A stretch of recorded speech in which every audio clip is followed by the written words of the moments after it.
수영 레저에서 선유길 레저 활동 시 주의사항에 대해 안내드립니다. 선유길을 이용하여 출조하기 전 가장 먼저 해야 할 일은 스마트폰에 해양수산부에서 배포한 해로드라는 어플을 설치하는 것과 수영레저의 네이버 밴드에 가입하는 것입니다.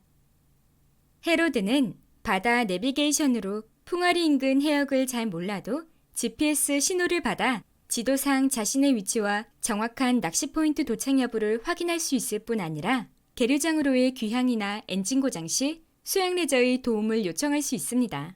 또한 위급 상황 시 해경에 구조 요청을 할 수 있으며 전국 바다의 수심을 지도상으로 확인할 수 있는 바다낚시의 필수 어플입니다. 선유기를 운항하여 바다낚시를 하더라도 포인트에 대한 정보가 없으면 제대로 된 조과를 기대할 수 없습니다. 수영레저의 밴드에서는 시기별 어종별 포인트 및 각종 이벤트 정보를 제공하고 있습니다.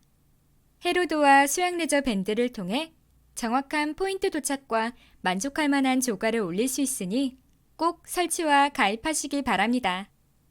첫 번째 주의사항은 영업구역 이탈 금지로 적발 시 수영레저는 한 달간 영업정지와 이탈자는 100만 원 이하의 벌금형에 처해집니다. 별도의 면허증 없이 선유기를 대여하여 운항할 수 있는 것은 영업구역 내에서의 운항과 대여한 선유기를 관리 감독할 수 있는 범위가 영업구역 내로 한정되어 있기 때문입니다. 해로드 설치 안내와 주의사항을 전달받은 상태에서 영업구역 이탈이 발생할 경우 고의와 의도적인 행위로 판단하고 영업정지 처분에 따른 손해배상을 청구하게 됩니다. 두 번째, 구명동의 항시 착용으로 위반 시 100만 원 이하의 과태료 처분을 받게 됩니다. 잠시라도 구명동의를 벗는 것 역시 미착용으로 간주됩니다. 구명동의가 없으신 분은 수영레저에서 무상으로 대여해드리니 꼭 착용하시기 바랍니다. 세 번째, 해안가 갯바위 15m 이내 접근 금지입니다. 해안가 갯바위에 근접하게 되면 수면 밑에 암초인 간추려에 선박이 파손되어 침몰하거나 스크류의 손상으로 선유기의 운항이 불가능하게 됩니다. 어떠한 경우에도 갯바위 15m 이내의 접근과 접안을 해서는 안 되며 낚시가 끝나고 귀향하게 되면 수영레저에서 항상 엔진을 들어 올려 스크류와 하부축 상태를 확인하니 조심해 주시기 바랍니다. 네 번째, 선유기 전속주행 금지입니다. 모든 엔진이 그렇듯이 엔진의 최대 성능으로 1분 이상 운항하게 되면 과열로 인한 엔진 손상이 발생하게 됩니다.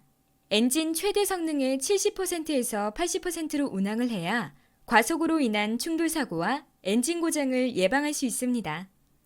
다섯 번째, 음주운항 금지로 적발 시 300만 원 이하의 벌금형에 처해집니다. 배를 운전하는 사람뿐만 아니라 동승자의 음주행위도 같은 처벌을 받게 됩니다. 본인과 가족의 행복을 위해 어떠한 경우에라도 선유기에서 음주를 하지 말아야겠습니다. 여섯 번째, 일몰 1시간 전까지 수영레저로 입항하여야 합니다. 이 역시 선유기의 운항허가 사항으로 반드시 지켜져야 합니다.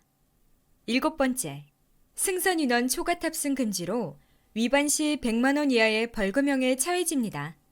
수영레저에서 출항 시 승선 인원을 초과하여 출항하진 않지만 간혹 여러 대의 선유기를 대여하여 낚시 중 점심 식사, 조가 확인 등의 이유로 다른 배로 이동 승선을 하는 행위는 승선 정원 초과에 해당되므로 절대 금지합니다.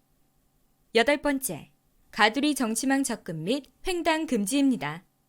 특히 갯바위에 밧줄을 묶고 바다 가운데로 50m에서 100m 정도의 밧줄을 설치하여 밧줄 아래에 그물을 설치한 주복이라는 정치망은 수심 10cm에서 20cm 정도이기 때문에 선유기가 접근하거나 횡단하게 되면 무조건 스크류에 밧줄과 그물이 감기게 됩니다.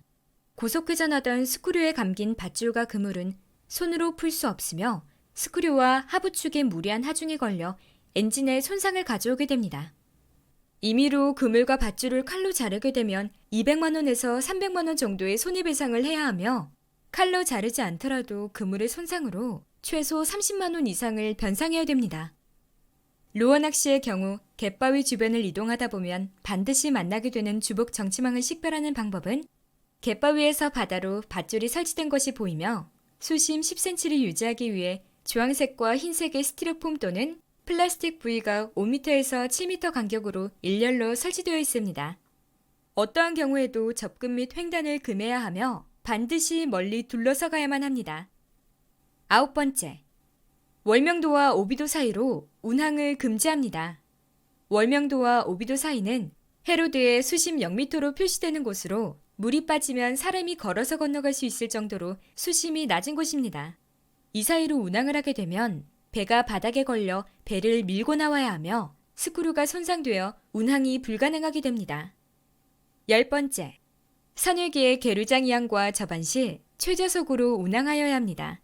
선유기는 자동차와 달리 브레이크가 없어 목표 지점에 정지하려면 최소 20m 지점에서 악셀레이터를 최저속으로 하고 10m 지점에서는 기어를 중립으로 하여야 목표 지점에 정지할 수 있습니다. 빠른 속도로 계류장에 진출입 시 다른 선유기나 계류장 뗏목에 충돌하여 안전사고가 발생되므로 유의하셔야 합니다. 11번째, 선박 파손 시 수리비는 사용자에게 청구합니다. 앞서 말한 갯바위 접근 금지와 전속 운항 금지, 가두리 정치망 횡단과 접근 금지, 월명도 오비도 사이 운항 금지, 계류장 이항과 접안 시 최저속 운항 등의 5가지 사항을 지키시면 선박 파손이 일어나지 않습니다.